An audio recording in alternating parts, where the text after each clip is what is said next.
let's move on with the next big task in natural language processing, and that is neural machine translation. So we are going to try to use neural networks to do machine translation for us.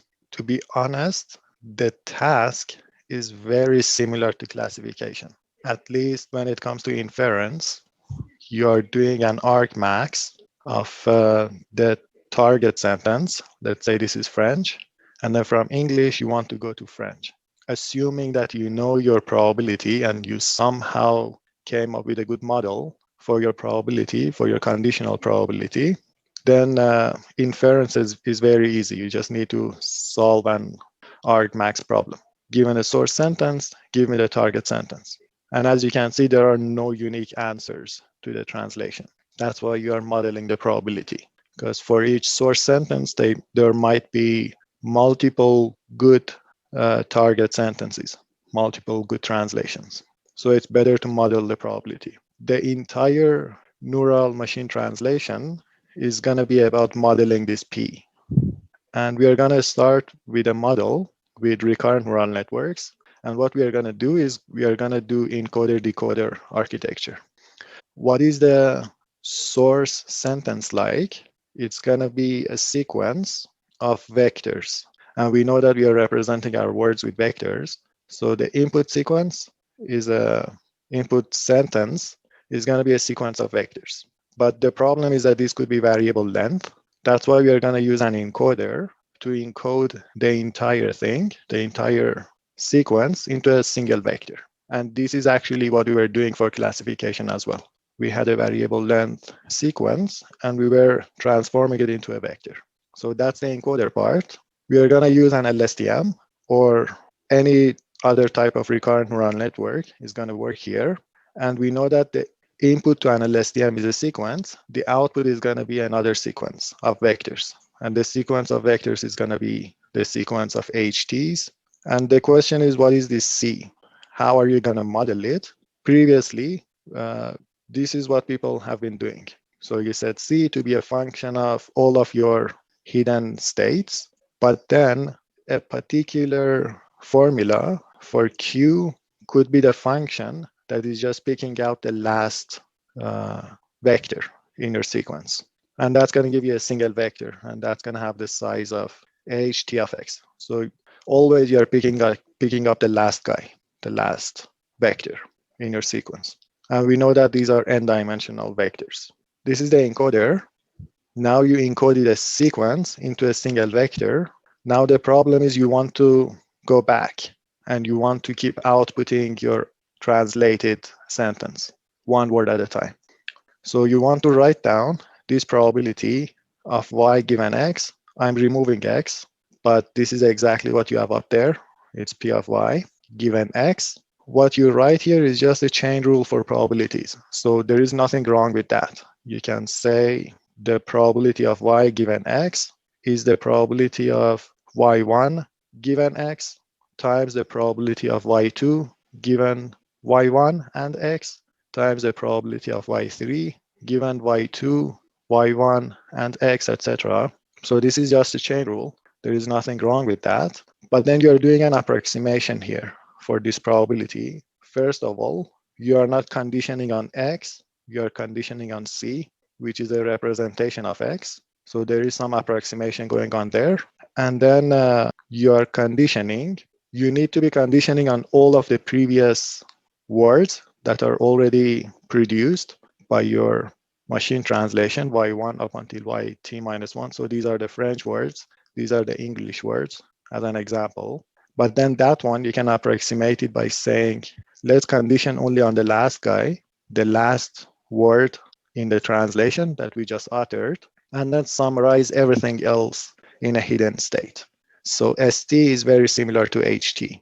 So this is the hidden state, and its role is to summarize the words from y1 up until yt minus 1.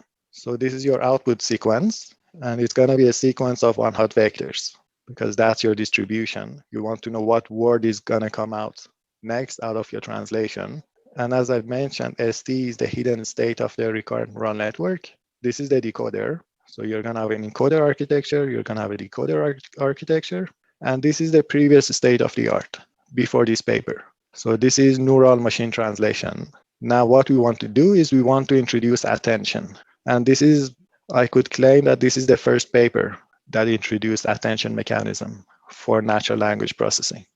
The problem is when you want to uh, output a word, you want to know which word in the input you need to pay attention to, because sometimes the words are going to get reordered when you're doing your translation. And we're going to see an example of that later on, going from English to French. So the problem is, how do you want to model this? Previously, we were modeling it with a single vector. Now we are going to put CT here, and T is going to correspond to the word that you're outputting at this time step for your translation. So you're translating one word at a time. So rather than having a fixed C, we are going to have a time dependent C. That's one change. This is for when you're modeling your G here, which is outputting your probabilities. And then for hidden states, previously this was a constant C. And if you look at it, there is a one-to-one correspondence between this function, this LSTM here and the LSTM up there. You just replace H by S. So it's going to be ST minus 1, like HT minus 1. And for translation, you don't know your next word. That's why you have to work with the previous word. This is YT minus 1. And then there is a context that is time dependent. The question is, what is CT? CT, you are paying attention. So it's a linear combination. So you're paying attention to all of the words in the encoder. So these are basically all of the hidden states in your encoder.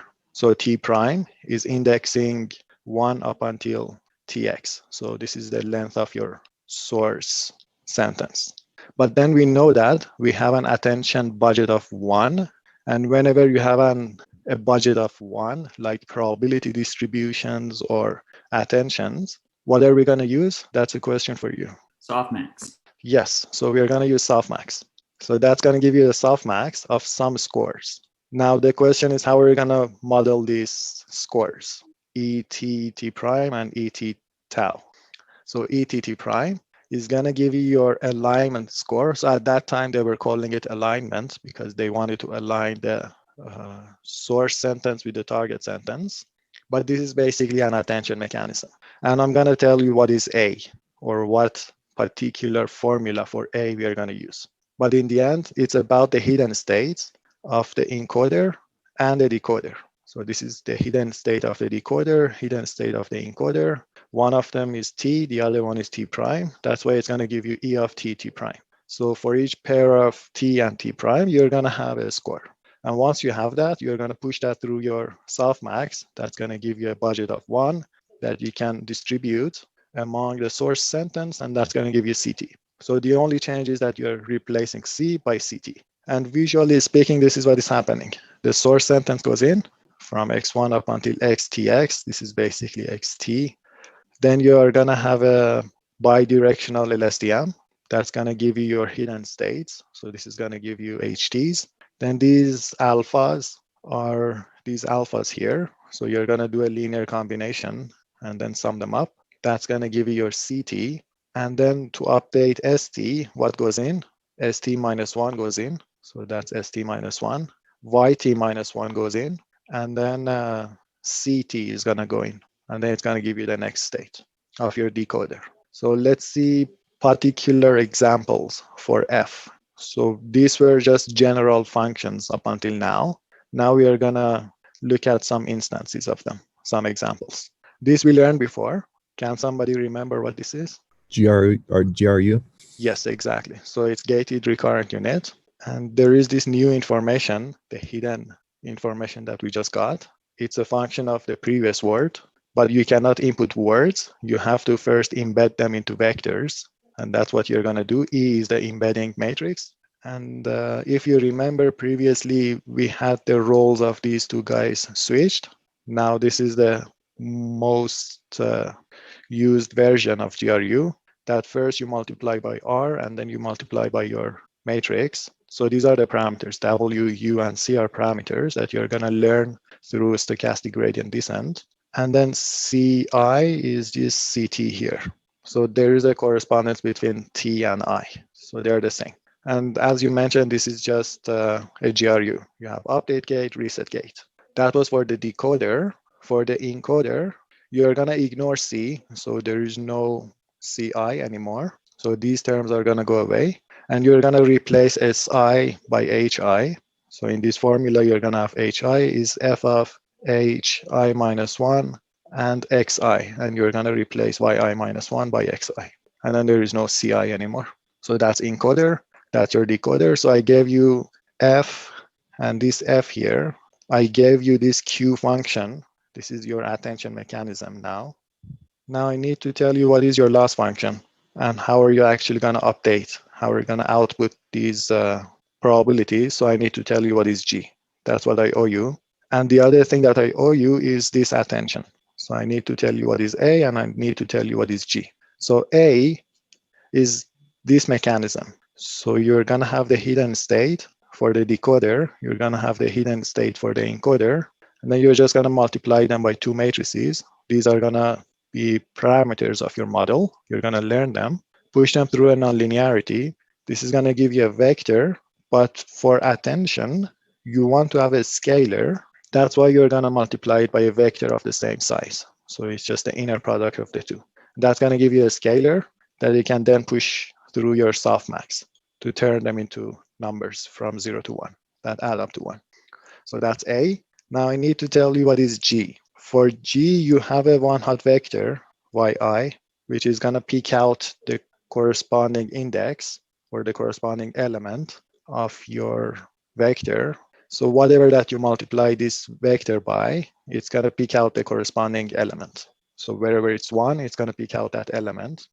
We are going to have an output weight, and then I need to tell you what is Ti. For Ti, we are going to use a nonlinearity. So this is an activation function. This is a particular activation function, and it has a regularization effect in the end. So there is a paper, max out neural network. It's a very good paper, but it's for image classification. And we're going to use that idea here. So that's going to give you Ti. Now I owe you what is T tilde. T tilde is exactly what is going to tie everything together. So you have the hidden state of your decoder. You're going to multiply it by a matrix.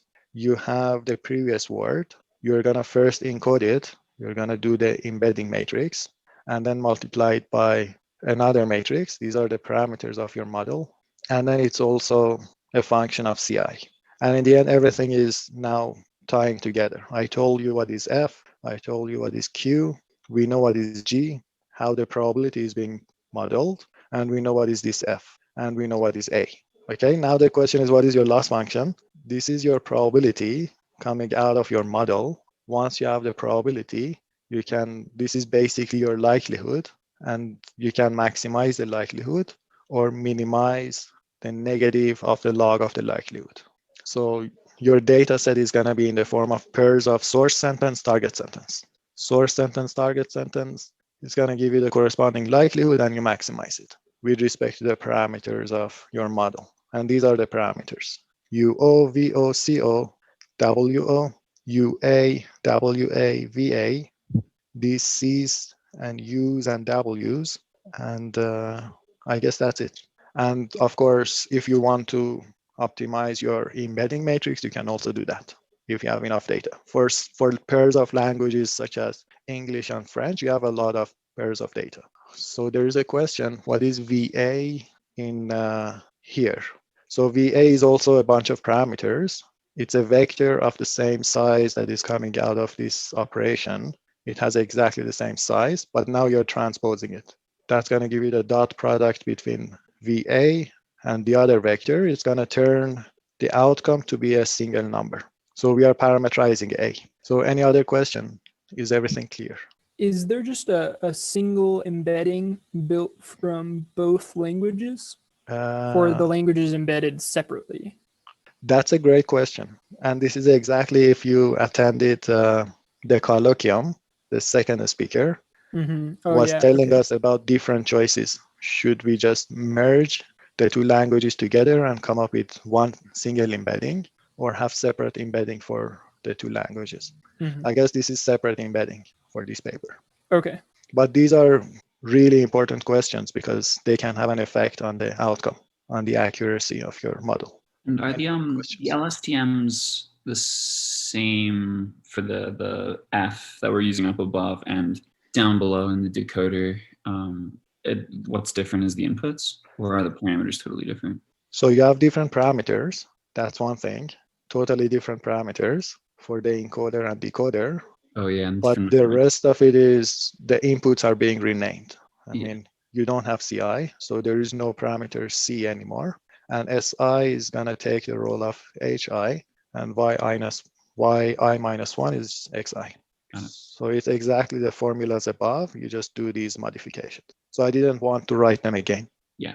Because it's the exact same formulas. You just have new parameters and new names. Perfect. Thank you.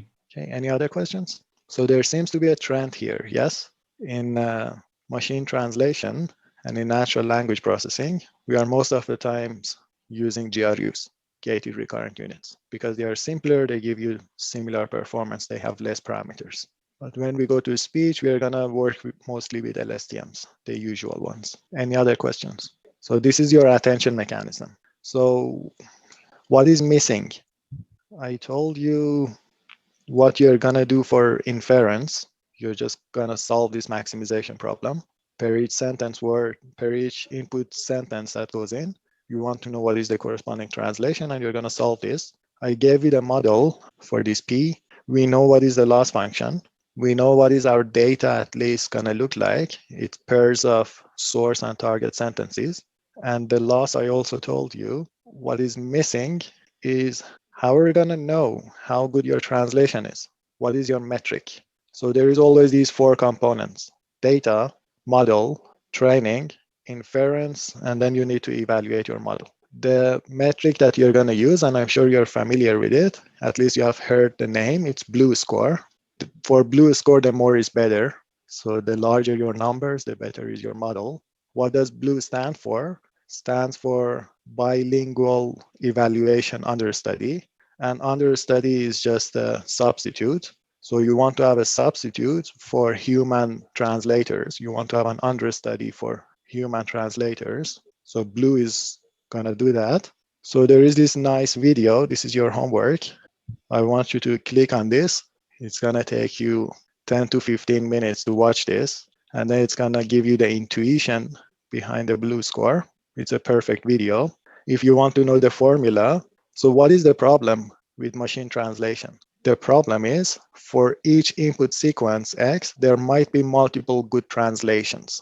So you might have multiple candidates, so multiple good candidates. So the candidates in the numerator are the target translations. The candidates in the denominator are the candidate translations coming out of the translator, our neural machine translator. And then you want to use a precision score. How precise is your translation?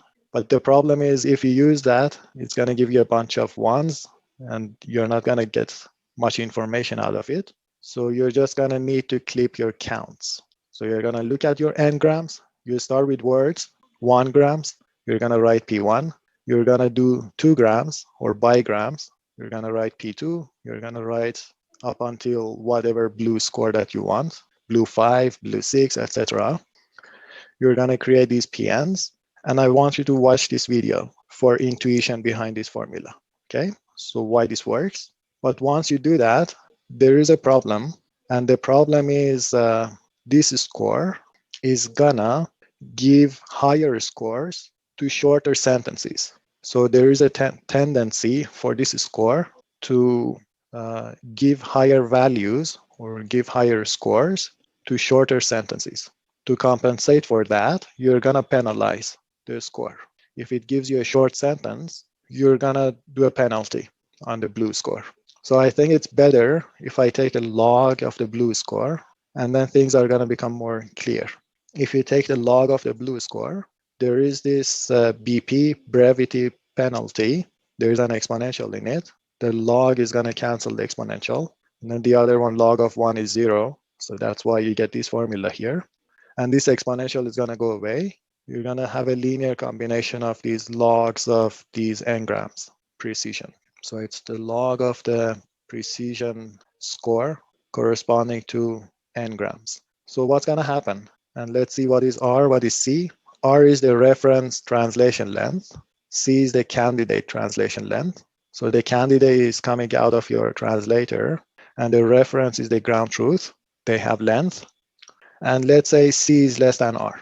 If C is less than R, let's divide both sides by R. It's going to be by C. It's going to be C divided by C is going to give you 1. Is less than or equal to R divided by C.